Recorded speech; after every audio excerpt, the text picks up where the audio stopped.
Hi, it's Guy Arnold from Slow Selling and the Slow Sellers Association, and this short video is called How to Always Win at Selling.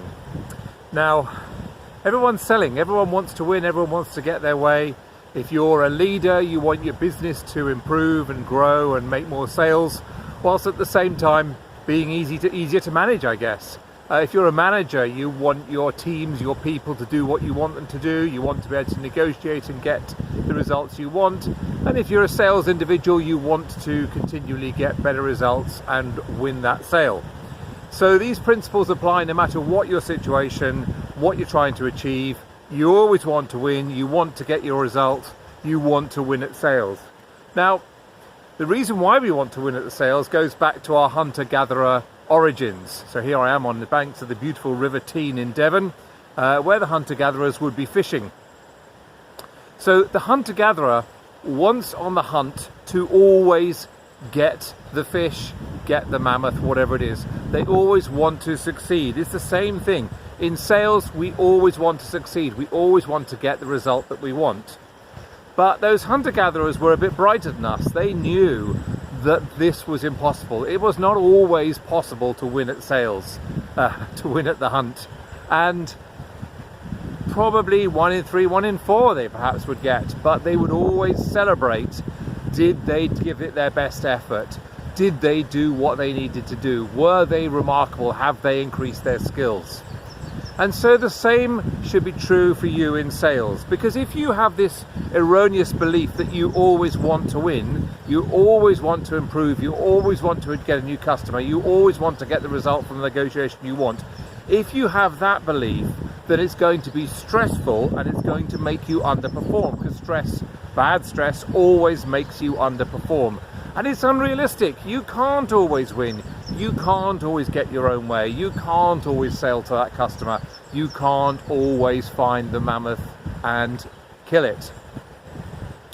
So the hunter-gatherers knew this, and they were able to celebrate the hunt, celebrate the fact that as a team they had done their best. They had genuinely achieved what they set out to achieve. Because you can't control the mammoth, you can only control the actions you take in trying to get the mammoth. And the same should be true for you in your sales approach, in your team approach, in your business approach. The key things that you need to focus on in order to always win is, number 1, did we genuinely do our best?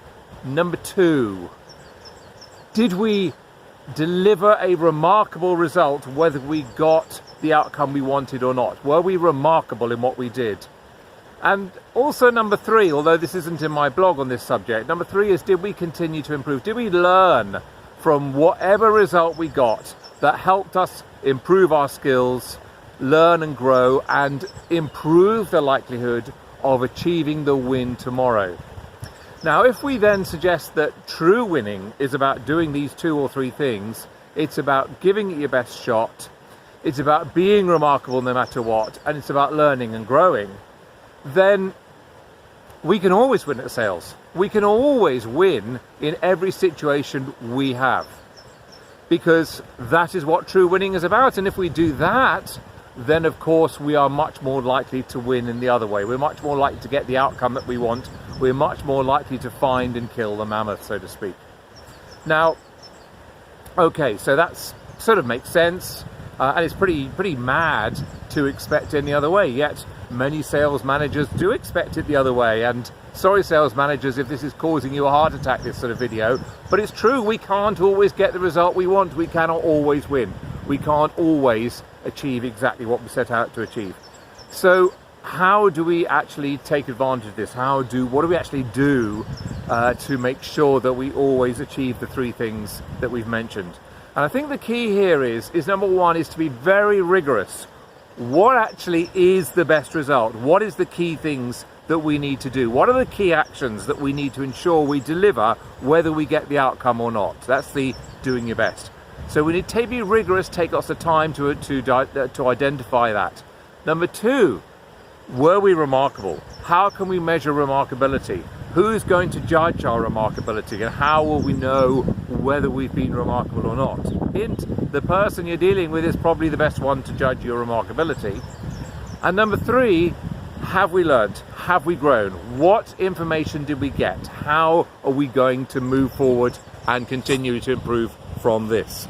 So to me, that's the key to it. How to always win at selling is to make sure that we always do these three things. And the way to make sure that we always do these three things is to have rigorous systems, processes and behaviors that we are absolutely determined to deliver in every situation, whether we get the outcome that we're looking for or not. So did we give it our best shot, number one? Number two, were we remarkable in how we acted? And number three, did we gain information to continually improve and grow?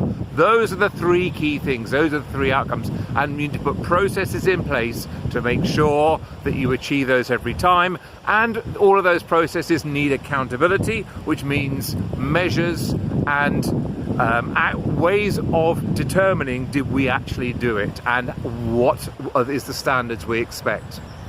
Now, when we've done that, we'll be en route for success, because remarkably, of course, when we do these three things, when we are delivering it the best we can, when we are remarkable and when we are continually learning and growing, then, by the way, we also get much better results, not only today, but also continually tomorrow, the day after, onwards and upwards forever, because we are not only focusing on giving it our best shot and being remarkable, but we're also continually improving. And in the world that's continually changing, continually growing, global competition arising at the drop of a hat, if you're not doing that, you may be the winner today, but tomorrow you're going to be in the waste bin. So there's how to always win at sales. Focus on those three things, put systems and measures in place, and rigorously hold you, yourself, your team, your organization accountable to them, and then you will always win at sales.